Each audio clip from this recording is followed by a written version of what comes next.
Bismillahirrahmanirrahim. Assalamualaikum warahmatullahi wabarakatuh. Dan shalom, salam sejahtera untuk kita semua.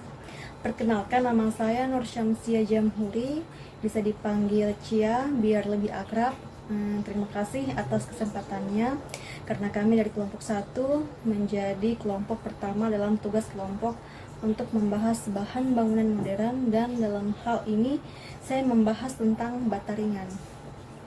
Untuk pertama-tama saya ucapkan syukur alhamdulillah diberikan kesehatan oleh Allah Subhanahu wa taala, dan ucapan terima kasih kepada Bapak Insinyur Andi Arham, STMSC, PhD, dan Pak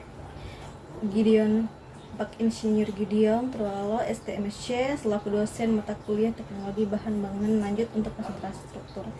Dan salam kenal dan sejahtera buat teman-teman kelas konsentrasi struktur yang mau menyempatkan waktu mendengar presentasi dari kelompok kami. Jadi semoga presentasi kami sedikit memberikan pencerahan, bisa menambah sedikit pengetahuan teman-teman. Jadi oke teman-teman, saya mulai ya. Hai teman-teman, mari kita mulai. Dan mari kita mengenal salah satu bahan bangunan modern, yaitu bata ringan. Memiliki dua jenis, yaitu AAC dan CLC, yaitu tip dari Wikipedia bahwa bata ringan merupakan jenis batu bata yang memiliki berat yang lebih ringan daripada batu bata pada umumnya. Dan teman-teman, atau Clave Aerated Concrete atau AAC dan Cellular Lightweight Concrete atau CLC, keduanya didasarkan pada gagasan yang sama, yaitu menambahkan gelombang udara ke dalam mortar dan mengurangi berat beton yang dihasilkan secara drastis. Jadi teman-teman, untuk mengetahui perbedaan antara AAC dan CLC, yaitu metode pengeringannya. Kalau untuk AAC, pengeringannya itu menggunakan oven autoclave yang bertekanan tinggi. Namun untuk CLC, dia hanya menggunakan pengeringan secara alami. Terus untuk CLC sering disebut sebagai non-autoclave aerated concrete atau NAAC. Jadi setelah kita mengetahui bahwa ada dua jenis bata ringan, yaitu AAC dan CLC, maka kita juga harus tahu dong bagaimana campuran dari AAC dan CLC. Jadi untuk bata ringan autoclave aerated concrete atau AAC ini bata ringan yang dimana gelembung udara yang ada disebabkan oleh reaksi kimia. Adonan AAC umumnya terdiri dari pasir kuarsa, semen, kapur, dan sedikit gipsum. Jadi saat pencampuran pasir kuarsa, semen, kapur, terus gipsum, air, dan aluminium pasta akan terjadi reaksi kimia. Bubuk aluminium bereaksi dengan kalsium hidroksida yang ada di dalam pasir kuarsa dan air sehingga membentuk hidrogen. Gas hidrogen ini membentuk gelembung-gelembung udara di dalam campuran. Ya, setelah kita mengetahui campuran dari AAC, maka kita juga perlu tahu campuran dari CLC atau Cellular Lightweight Concrete, yaitu beton seluler yang mengalami proses curing secara alami. CLC sendiri adalah beton konvensional yang mana agregat kasarnya atau kerikil diganti dengan gelembung udara. Dalam prosesnya menggunakan busa organik yang kurang stabil dan tidak ada reaksi kimia ketika proses pencampuran adonan. Foam atau busa berfungsi hanya sebagai media untuk membungkus udara. Jadi pabrikasi dan peralatan yang digunakan untuk menghasilkan CLC ini juga standar, sehingga produksi dengan mudah dapat juga diintegrasikan ke dalam pabrikasi beton konvensional. Jadi hanya pasir, semen, air, dan foam yang digunakan dalam kepadatan yang dapat disesuaikan mulai dari 350 kg per meter kubik sampai 1800 kg per meter kubik, dan kekuatan dapat juga dicapai dari serendah 1,5 sampai lebih 30 Newton per milimeter persegi. CLC sama halnya dengan beton konvensional, kekuatan akan bertambah seiring dengan waktu melalui kelembapan alamiah pada tekanan atmosfer saja. Meskipun tidak seringan AAC, CLC tetap menawarkan penurunan berat yang cukup besar dibandingkan dengan beton konvensional, dan isolasi thermal 500% lebih tinggi dan tahan api. Paku dan skrup dapat dengan mudah dipalu di CLC. CLC juga dapat dipotong dengan gergaji. Bahkan panel dinding rumah seluruhnya dapat dicetak hanya dalam sekali tuang. Next, kita ke slide selanjutnya. Jadi, teman-teman, sebelum kita menggunakan produk, kita harus tahu dulu dong sejarah dari produk tersebut. Contohnya yaitu bataringan. Bataringan sendiri dengan jenis AAC ini pertama kali dikembangkan di Swedia pada tahun 1923 dan sebagai alternatif material bangunan untuk mengurangi penggundulan hutan. Bata ringan AAC ini kemudian dikembangkan lagi oleh Joseph Hebel di Jerman pada tahun 1943, dan di Indonesia sendiri itu pada tahun 1965 didirikan pabrikasi AAC di Karawang, Jawa Barat. Ya, slide selanjutnya yang penting harus kita ketahui tentang bata ringan, yaitu kelebihan maupun kekurangannya.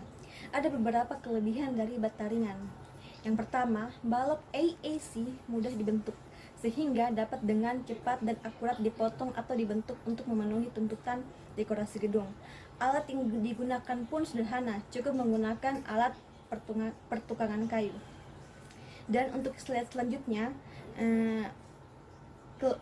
kelebihan dari bata ringan yaitu karena ukurannya yang akurat tetapi mudah dibentuk, sehingga dapat meminimalkan sisa-sisa bahan bangunan yang tak terpakai. Selain itu juga kelebihan dari bata ringan ini, AAC dapat mempermudah proses konstruksi untuk membangun sebuah gedung. Dapat diminimalisirkan produk yang akan digunakan. Misalkan tidak perlu batu atau kerikil untuk mengisi lantai beton. Selanjutnya, bobot yang ringan juga sangat baik untuk bangunan dan mengurangi biaya transportasi. Apalagi pabrik AAC dibangun sedekat mungkin dengan konsumennya, seperti itu. Selanjutnya, karena ringan, tukang bangunan tidak cepat lelah sehingga cepat dalam pengerjaannya. Selain itu kelebihan dari bata ringan yaitu semennya khusus cukup 3 mm saja dan mengurangi biaya struktur besi, slope atau penguat, mengurangi biaya penguat atau pondasi. Untuk waktu pembangunan lebih pendek, tukang yang mengerjakannya lebih sedikit sehingga secara keseluruhan bisa lebih murah dan efisien. Ya, selanjutnya kelebihannya itu tahan panas dan api karena berat jenisnya itu rendah. Untuk yang ingin punya ruangan yang kedap suara juga bisa menggunakan bata ringan karena dia sudah kedap suara. Untuk lama betonnya itu dia tahan lama, kurang lebih sama tahan lamanya dengan beton konvensional. Untuk bata ringan dia itu termasuk kuat tetapi ringan karena tidak sekuat beton dan perlu perlakuan khusus. Untuk AC bisa juga digunakan di bata ringan, dan dia termasuk yang sudah anti jamur ya. Dan untuk kota Palu bisa menggunakan bata ringan karena dia tahan gempa, dan ya seperti yang kita tahu dia ringan. Ya, selain itu dia anti serangga, biaya perawatan yang sedikit, bangunan tak terlalu banyak mengalami perubahan atau renovasi hingga 20 tahun. Selain itu nyaman, aman karena tidak mengalami rapuh, bengkok, berkarat, dan korosi. Jadi itu mungkin kelebihan dari bata ringan. Next kita lanjut langsung ke kekurangan dari bata ringan. Ya, sekarang kita akan mengetahui kekurangan bata ringan karena ada kelebihan pasti ada juga kekurangan. Untuk bata ringan juga memiliki beberapa kekurangan karena ukurannya yang besar.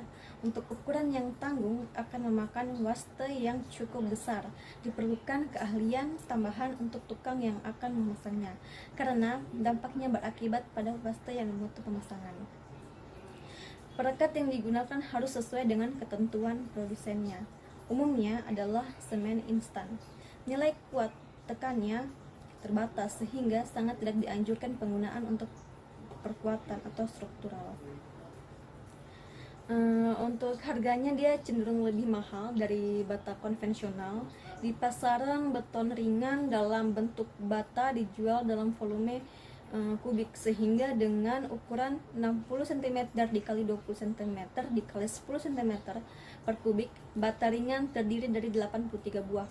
Jika dikonversikan dalam persegi, maka satu persegi terdiri dari 8